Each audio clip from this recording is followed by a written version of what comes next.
Welcome to Crack Pack. My name is Andrew. Today we're cracking open Throne of Eldraine. Let's get cracking. Our first card today is a food token, followed by a forest for our land.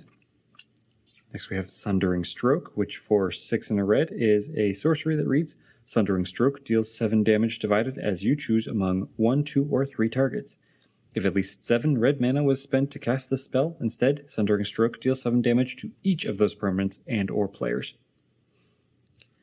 So in mono red, this is 21 damage being dealt across 3 targets.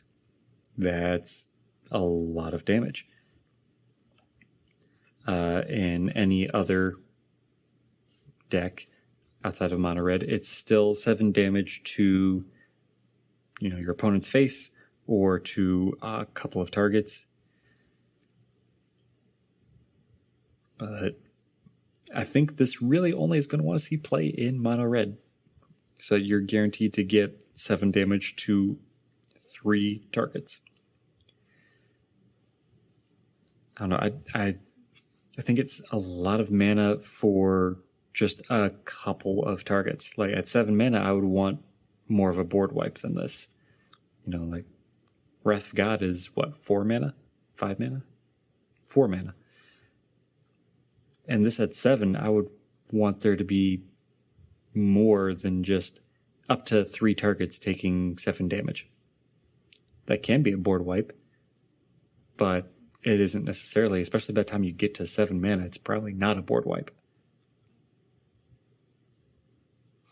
I don't know, I'm struggling to see where this would be really all that useful, I guess would be the right word. Because at this cost, I could almost Wrath twice. Which is, sure, that's pointless to Wrath 2 times in a turn, but to be able to completely wipe the board for 4 mana, or pick 3 targets for some damage for 7, I'd probably rather Wrath the board. Because it's not even like, hey, destroy target problem creature. Because, if target creature is Blightsteel, this doesn't deal with Blightsteel. It puts some damage on Blightsteel, but that's it. It doesn't get rid of it. Wrath would. Well, okay, bad example since it's indestructible, I'm pretty sure. But still, if you have a, even just an 8/8, this doesn't deal with it. Whereas Wrath does, or a direct target creature does, So I don't see the point for Sundering Stroke. If you do, let me know in the comments below, because I'm just not seeing it. Next we have Trail of Crumbs, Burning Yard Trainer, Savvy Hunter, Reeve Soul, Dwarven Mine, Bake into a Pie, Insatiable Appetite, Weaselback Redcap, Weapon Rack, Mistford River Turtle, Bartered Cow, Ginger Brute, and So Tiny to round out the pack. Now today's pack 1, pick 1.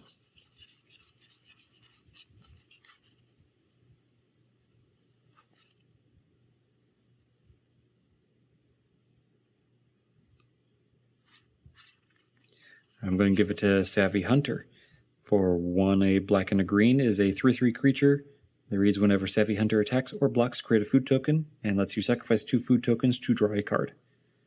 So this is a great signpost for food token generators.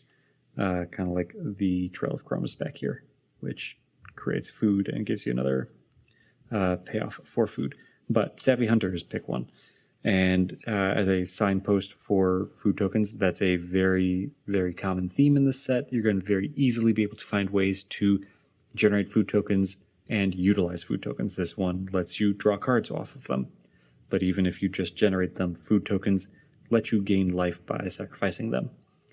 So at the very least, it's going to let you stay resilient But if you can find other payoffs, other ways to utilize food tokens, which there are plenty of in this set, then you're going to have a lot of fun. It's going to be a great archetype to draft into. So that is my pick one, and there are other great cards in this pack. If you have a different pick one than me, let me know in the comments below. But that's all for today. So thank you for cracking along with me. Be sure to check back tomorrow to crack open another pack.